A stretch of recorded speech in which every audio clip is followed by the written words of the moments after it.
Ngapain lodeh 7 rupa? Hari gini lu masih percaya leluhur, lu masih percaya peran leluhur. Justru orang itu kalau makin modern, makin cerdas, manusia masa depan itu akan menembus gaib. Gaib itu akan menjadi dimensi yang transparan, yang makin kelihatan, bahkan akan makin mudah untuk interaksi, bahkan bisa keluar masuk berinteraksi secara mudah antara dimensi fisik dengan gaib. Itu gambaran manusia masa depan. Jangan kebalik, merasa menjadi orang modern, Gen Z dan seterusnya. Terus kemudian menganggap kalau berinteraksi bersinggungan dengan gaib itu wis kuno, jadul, hari gini masih bersinggungan dengan kayak gitu, percaya hal-hal gitu. Justru orang seperti itu yang tololnya bukan main. Orang itu makin jenius, makin cerdas, itu akan makin akrab dengan dimensi metafisik. Albert Einstein dan konco-konconya, para discover teknologi, ilmu, rumus-rumus canggih itu semuanya itu orang-orang yang erat dengan dunia metafisika, termasuk Nikola Tesla.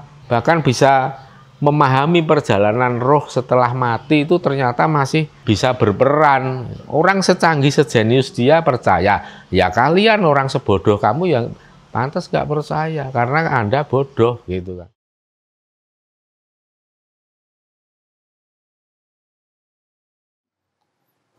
Romo, mau tanya ya, mumpung lagi senggang juga.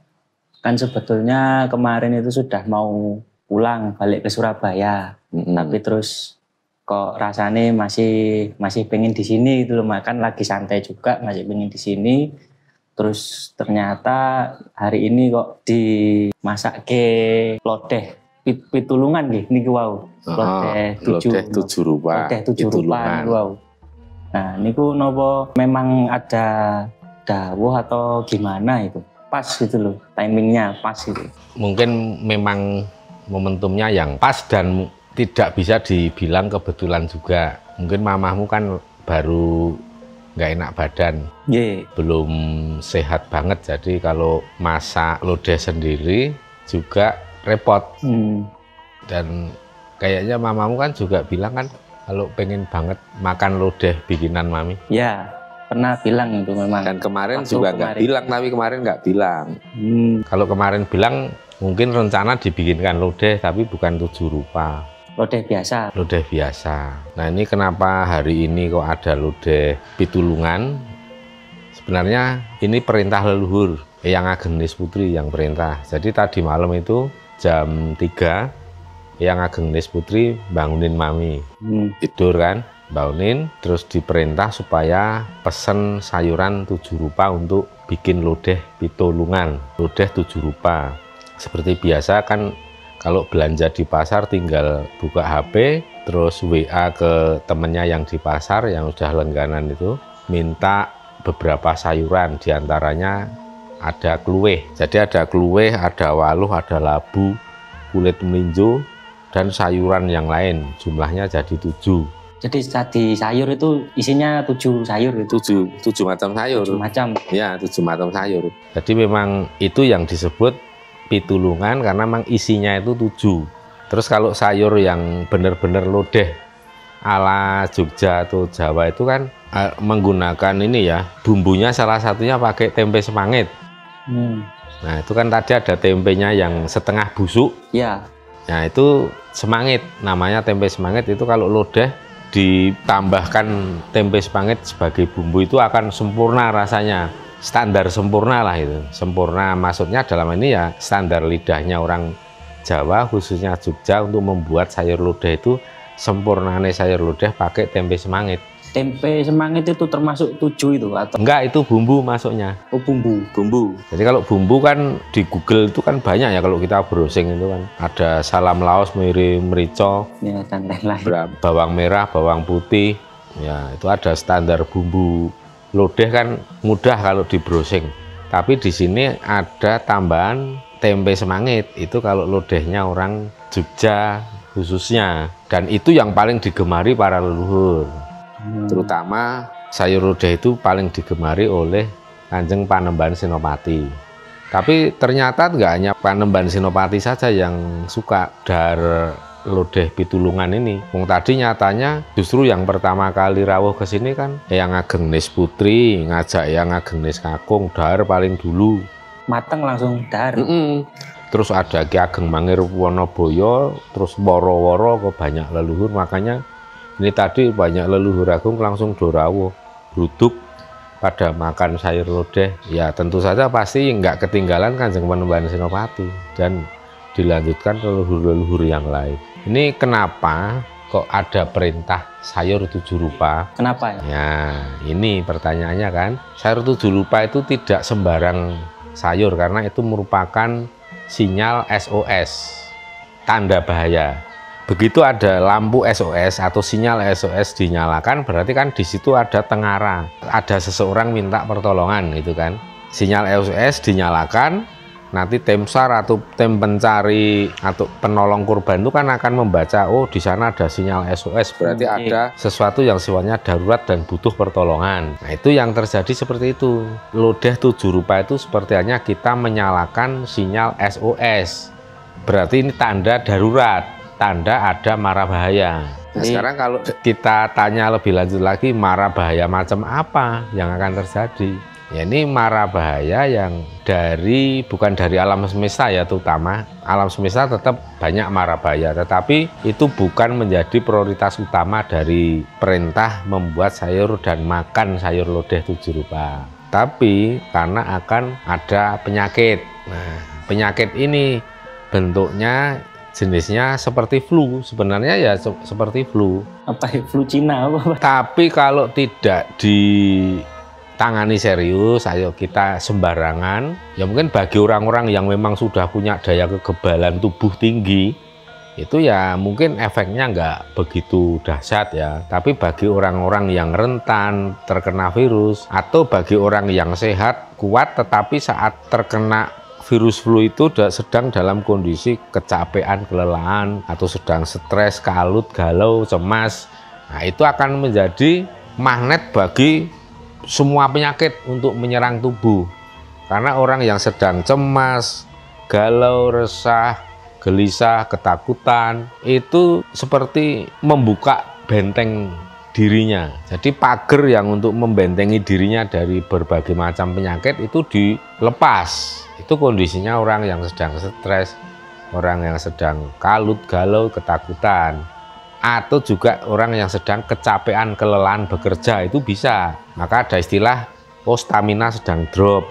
Nah itu bisa menjadi pintu masuk untuk datangnya penyakit, kena berbagai penyakit ya, nggak cuma virus saja. Nah itu di saat kondisi sedang lemah, terhantam penyakit, pasti daya tahannya juga lemah.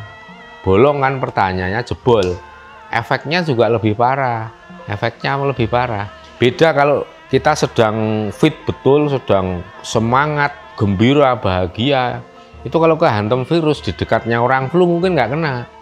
Tapi kalau sedang sedih, sedang galau, nggak usah terlalu deket lah. Agak jauh dari orang yang kena flu, bisa ketularan. Nah itu kuncinya, makanya kita juga harus selalu menjaga stamina, semangat, ketentraman, kegembiraan, kebahagiaan. Bagaimanapun ya kita harus pandai mensyukuri segala sesuatu. Terus jangan lupa ini masih fase suro semeleh. Cara untuk membuat diri kita tentram, bahagia, tenang, damai, merasa aman, itu ya sikap semeleh. Karena dengan sikap semeleh justru itulah nanti peran leluhur, peran dari guru sejati kita akan menjadi dominan, mengarahkan arah langkah kita mau kemana, mau bagaimana, supaya mendapatkan keselamatan, keberuntungan. Tapi kalau orang yang tidak bisa semeleh, kemerungsung, itu kan dari rasio akal sehat nalarnya saja udah nggak bisa mencerna sesuatu dengan baik toh.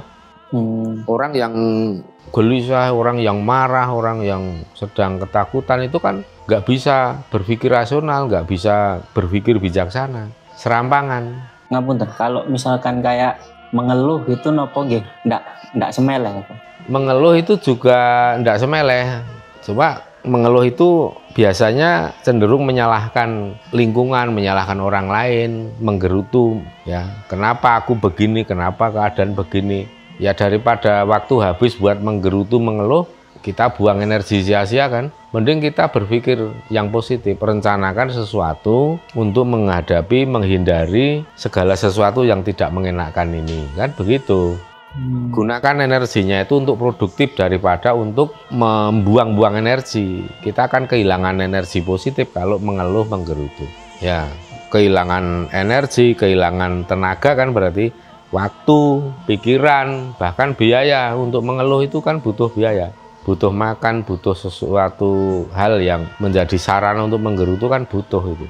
Makanya daripada kita berkecimpung dalam lingkup negatif itu ya kita rubah diri kita menjadi pribadi yang positif. Kita ciptakan diri kita pribadi yang positif, yang makin kuat dan vibrasi positif itu bisa memancar ke lingkungan.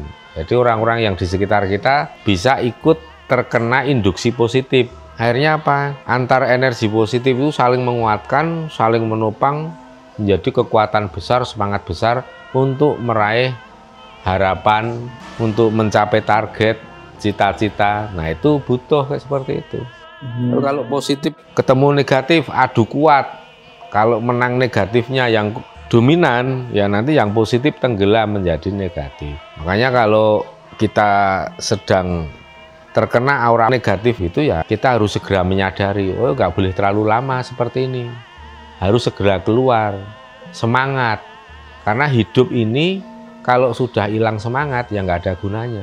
Kalau memang masih mau hidup, tanyakan pada diri, masih semangat nggak?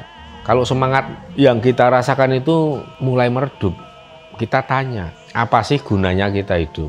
Kalau kita kemudian berpikir bahwa kita hidup itu ya harus berguna untuk diri sendiri, untuk lingkungan terdekat kita, untuk orang banyak, ya itu nanti akan tumbuh semangat.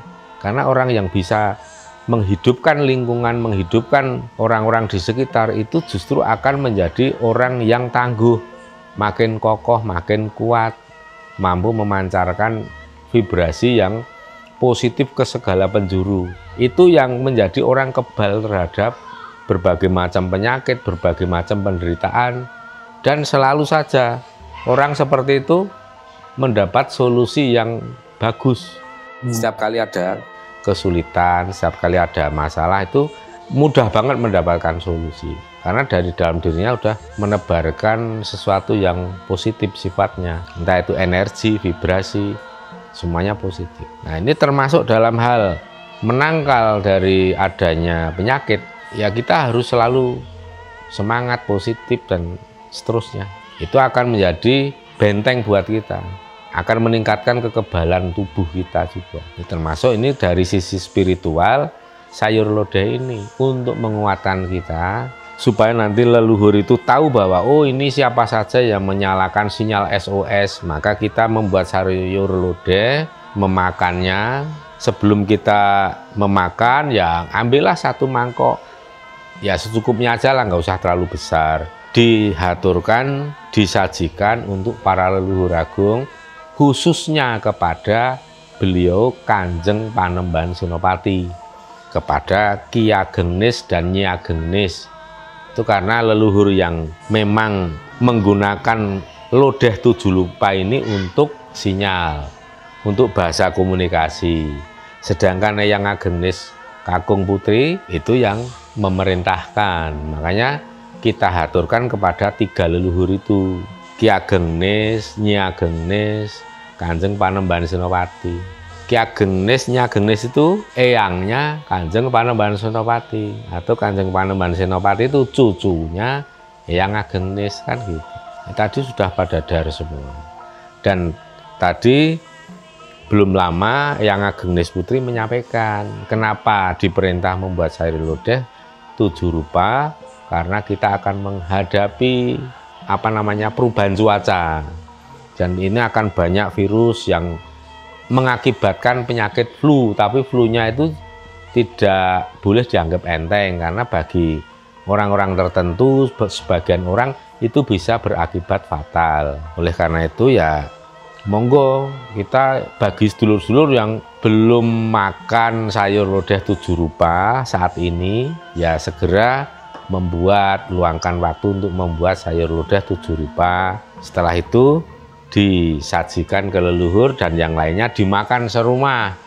Orang serumah makan semua atau tetangga dibagi, kan begitu. Ada tetangga yang mau, ya monggo silahkan. Kalau memang nanti dicibir, kalau ini lodeh 7 rupa itu fungsinya gunanya untuk apa, diperintah oleh leluhur, ya nggak usah bilang.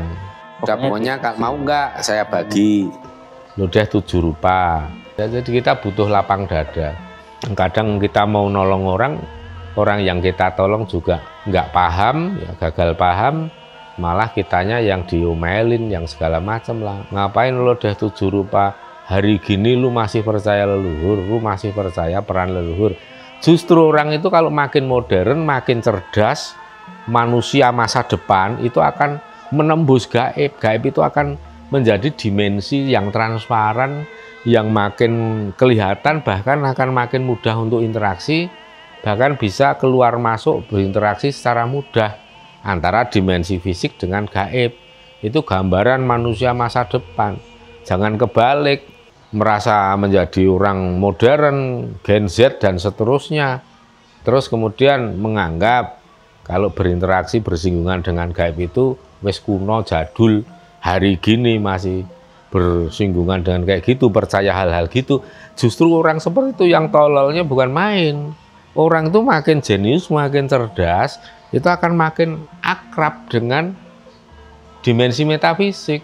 Albert Einstein dan konco-konconya, para discover teknologi, ilmu, rumus-rumus canggih itu semuanya itu orang-orang yang erat dengan dunia metafisika, termasuk Nikola Tesla. Bahkan bisa memahami perjalanan roh setelah mati itu ternyata masih bisa berperan. Orang secanggih, sejenius dia percaya. Ya kalian orang sebodoh kamu yang pantas nggak percaya karena Anda bodoh gitu kan. Hanya orang-orang bodoh saja yang merasa diri sebagai orang modern, orang zaman sekarang, zaman now, generasi Z, kemudian mencibir dunia spiritual, mencibir dimensi lain. Orang-orang yang masih percaya dipermalukan, justru itulah orang yang SDM-nya sangat rendah, nilai SDM-nya rendah sekali ya. Makanya nggak usah malu, nggak usah merasa minder atau apa kalau ada yang ngata-ngatain begitu. Justru saya yang akan ngetawain orang-orang yang ngomong gitu. Keterlaluan banget jadi orang hidup di zaman sekarang hari ini. Lu nggak bisa percaya dengan hal-hal yang benar-benar konkret dan nyata. Bagi kita ini yang namanya gaib, dunia metafisik itu kan nyata dan konkret. Karena kita bisa membuktikan setiap saat. Seperti ini ada leluhur perintah membuat sayur lodeh dan nanti mungkin dalam waktu seminggu, 2 minggu ke depan atau sebulan, 2 bulan ke depan, apa yang di-warning oleh para leluhur itu terjadi. Terus nanti kalau ada fenomena, loh kenapa kok nggak terjadi ya? Katanya mau ada virus yang merebak begini. Ada orang-orang yang kena flu. Ya mikirnya jangan cetek, jangan terlalu simplistis gitu. Nah itu kan karena ada warning leluhur, karena ada banyak orang yang mengikuti perintah dan saran leluhur, makanya banyak orang yang bisa melakukan langkah antisipasi. Satu orang yang percaya terhadap perintah Ki Ageng Nis ini, kemudian membuat sayur lodeh, anggota keluarga ada 5 orang, berarti 1 orang percaya, 5 orang ikut. Kalau ada 1000 orang percaya, berarti ada 5.000 orang yang terselamatkan. Paling tidak begitu kan. Wah, itulah yang kemudian membuat, oh ternyata banyak orang yang tetap masih sehat ya, nggak tumbang kena.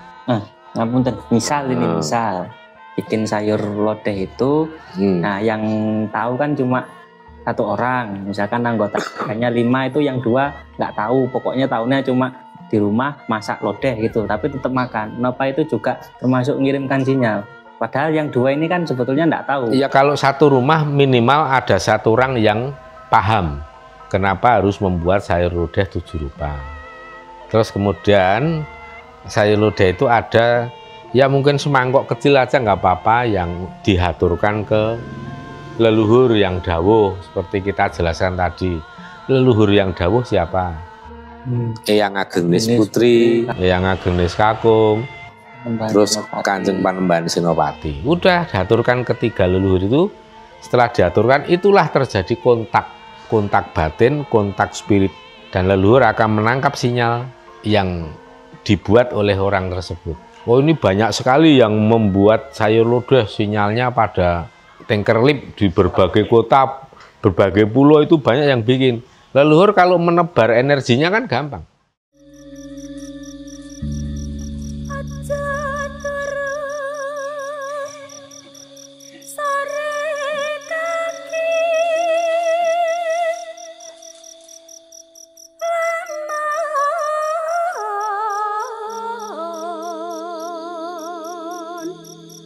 Ana dewa ngangklang jagat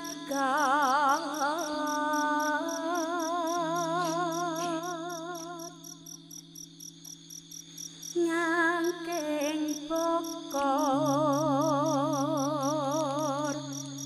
kencanane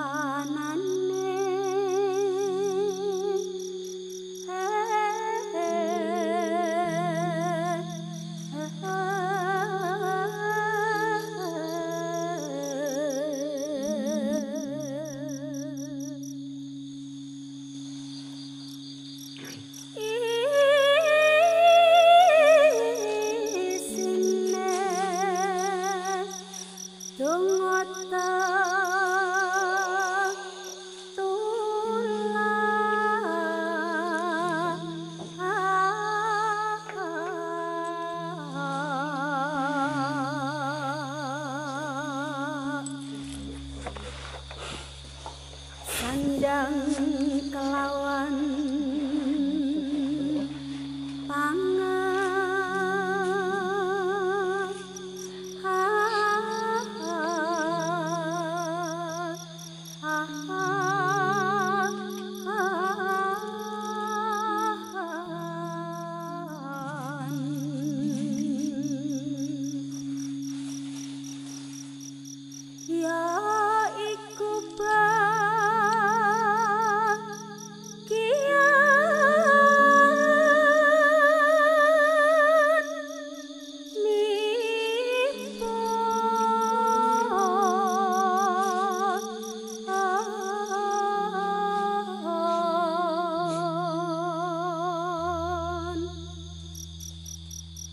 wong melek sabarna rimo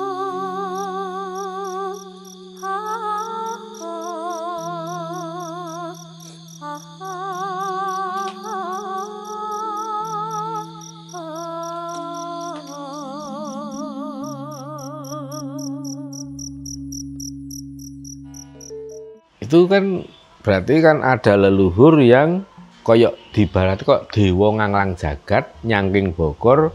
Bokor itu isine donga tetulak, bokor kencana, bokor emas isine donga tetulak. Ya itu kan sanepan kiasan tapi sesungguhnya terjadi. Bokor itu isinya donga tetulak, bokor kencana itu isinya doa tolak bala. Akan dituangkan kemana? Ya dituangkan kepada orang-orang yang membuat sayur lodeh 7 rupa. Simpel. Ya kuwi dongane wong Jawa kuwi efektif banget. Karena ketika kita berdoa melibatkan sesuatu yang hidup yang sifatnya konkret. Bukan simbol kata-kata, istilah atau nama simbolik yang sangat abstrak, bukan. Karena menyebut ada leluhur berikut nama-namanya. Itu kan konkret. Nah, berarti beliau itu langsung akan bertindak. Kenapa enggak kepada Tuhan langsung kalau doa? Ya sekarang kenapa kalau Anda sakit mesti ke dokter? Kenapa enggak doa aja ke Tuhan, Tuhan sembuhkanlah penyakit flu saya atau penyakit belekan saya. Tuhan tolong sembuhkan usus buntu saya. Ya ora iso. Sulapan terus usus buntune brodol Ketut BAB no. Ya kan? Semua itu pakai proses, pakai media sarana. Sarananya ya kehidupan ini. seluruh makhluk hidup, bahkan seluruh yang ada di semesta ini termasuk benda-benda yang tidak hidup, ya toh. Batu bisa menolong kita, batu. Coba batu itu dipecah jadi split, dijual, laku. Buat bahan ngecor, ya toh? Iya. Jangan menjadi orang yang pikirannya itu picik banget. Oh jangan begitu, itu kan menduakan Tuhan. Doa itu ya langsung ke Tuhan. Ya sakarepmu, wong kono wae sik ngomong ya nek lara isih nang dokter wae. Tapi kan Gentenge rusak isih njaluk tulung tanggane sik iso, ya toh. Doa wae gentengku bocor Tuhan tolong dibetulin. penting ya kalau di logika itu kayak misalkan kita kesasar di hutan gitu. Berarti kan kita teleponnya kan ke tim SAR, bukan langsung ke atasannya tim SAR apa Iya, gitu kan. ya benar. Teleponnya kan pasti ya entah call centernya tim SAR atau apa yang ditelepon Iya. kan pasti itu dulu. Ya kalau bukan langsung nongkol itu direkturnya. mogok, sik ditelepon kok ora Gusti Allah, tapi sik ditelepon mobil derek. Ya mengono wae kok angel ngono. Lah ini kan leluhur, ya leluhur bedanya apa karo wong? Sama-sama manusia, bedanya kan yang satu pakai raga, yang satu enggak. Tapi kan tidak mengurangi kemampuan berperan dalam kehidupan ini. Tetap semuanya bisa berperan toh. Nggih. Dumeh randuwe raga, njur ra iso weruh, yuk dianggap enggak ada. Itu kan buruk muka cermin dibelah. Dirinya yang bodoh, tapi fakta realitas yang disalahkan, yang dianggap nggak ada, kan begitu. Iya. Ini di belakang sini ada sepeda motor parkir loh. Mana nggak ada sepeda motor. Nggak kelihatan. Ya kan Anda yang nggak lihat, tapi coba setelah dicek Anda. Lah ngono yang kan kita bisa mengukur orang-orang yang suka ngomong gitu kan betapa rendahnya kecerdasan spiritual. Isin dadi wong Indonesia kok generasinya doang. Makanya saya tuh ya rodok gemes ngelihat wong-wong sing bodone keterlaluan ini. Ya itu yang perlu diperhatikan itu saja. Nanti dalam penyajian syukur kalau mau ditambah dengan teh dan kopi tubruk, ditambah sayur lodeh. Terus kemudian dihaturkan, duh para leluhur, perkenankan saya menghaturkan pisungsung atau sesaji berupa sayur lodeh 7 rupa, kopi dan teh tubruk kepada para leluhur agung, Eyang Ageng Nis Kakung, Eyang Ageng Nis Putri dan Kanjeng Panembahan Senopati. Mohon doa restu, mohon untuk selalu menjaga melindungi kami semua. Panjenengan Anda itu sebagai perantara dari kekuatan roh jagat agung, Sang Hyang Jagatnata, Sang Hyang Wenang, Sang Hyang Widi, Tuhan yang Maha Kuasa. Seperti halnya dokter yang menyuntik saya sampai saya sembuh. Kan begitu, simpel. Terus nyalakan dupa, kalau nggak alergi, nyalakan dupa. Ini kan sesaji sudah siap semua ditata di meja. Nyalakan dupa, 3 dupa cukup mewakili Om Bur, Om Buah, Om Swah. Apa itu Om Bur, Om Buah, Om Swah? Browsing aja. Atau kalau enggak pahamilah Trihita Karana. Atau hubungan 3 dimensi spiritual. Setelah dinyalakan dupa Om Bur, Om Buah, Om Swah, sungkem dan ucapkan seperti itu tadi. Kalau bahasa Jawa ya kunjuk atur dumateng Eyang Ageng Nis Kakung, Eyang Ageng Nis Putri, Kanjeng Panembahan Senopati, kepareng kula badhe ngaturaken pisungsung arupi daharan saha unjukan lodeh pitulungan kalian unjukan teh tubruk, kopi tubruk, sumangga dahar yang ya kayak kita komunikasi langsung itu. Nyuwun tambahing sawah berkah donga pangestu, mugi kula sak keluarga tansah pinaringan wilujeng rahayu kanthi nemu bondolan bejo kang teka saking kersaning Gusti jinurung kasengkaaken dening para leluhur. Suradira jaya ningrat lebur Dening pangastuti rahayu sagung titah dumadi lumantar para leluhur agung. Wis rampung kayak gitu carane ndonga, simpel. Sapu jagat. Pakai bahasa Indonesia nggak apa-apa ya? Nah, bahasa Indonesia nggak apa-apa, saiso-isone. Tapi intinya itu mengaturkan pisungsung itu seperti kita mengaturkan sesaji atau suguhan kepada tamu yang datang di rumah itu. Oh silahkan diminum, ayo Pak, Bu, Mbak, Mas, Dek, Eyang, monggo silahkan diminum. Kan begitu. Ini sama hasilnya begitu, sama halnya kita memberikan suguhan kepada para tamu yang datang. Apalagi ini perintah. Kalau perintah ini sudah jauh lebih tinggi fungsinya, nggak cuma sekedar nyuguh tamu, tetapi ini menyalakan sinyal SOS. Saya juga ikut mohon dijaga yang mohon restu doanya, kan begitu. Siapa yang butuh, siapa yang perlu, angkat tangan, angkat jari. Saya. Nah itu waktu ngangkat jari itu ya saat panjenengan membuat sayur lodeh 7 rupa. Wis ngono wae, ndak kaken, ndak kedawan. Monggo dilaksanakan dan ini sesegera mungkin. Ya kalau saran kita ya jangan sampai 2 minggu baru bikin. Begitu ada dawuh perintah ya laksanakan sesegera. Bagi yang sudah makan, sudah dar ya sudah cukup. Yang belum monggo segera bikin dan laksanakan perintah ini setidaknya ya sebelum lewat 2 minggu. Ya sesegeranya, artinya kita mensegerakan perintah leluhur itu akan sangat baik. Karena kita tidak tahu mulainya kapan penyakit itu akan datang. Bisa jadi mulai hari ini, mulai besok, atau ternyata memang sudah berlangsung. Kan begitu. Misalnya kalau Anda merasakan flu tapi dahaknya ada banyak banget di dalam dada, di bawah leher, nah itu mungkin salah satunya seperti itu.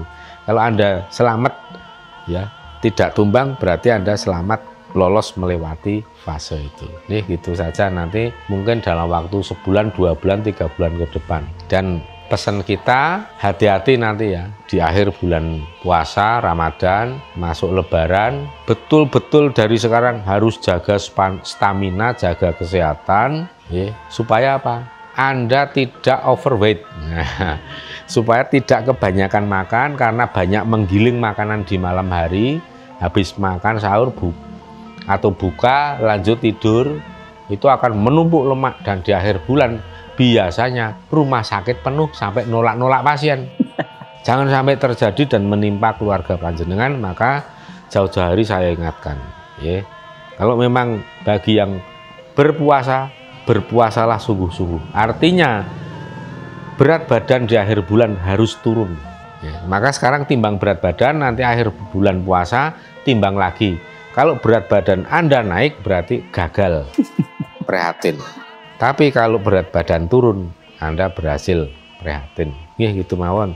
Suradiraja ningrat lebur dening pangasuti, rahayu sagung titah dumadi jaya-jaya wijayanti.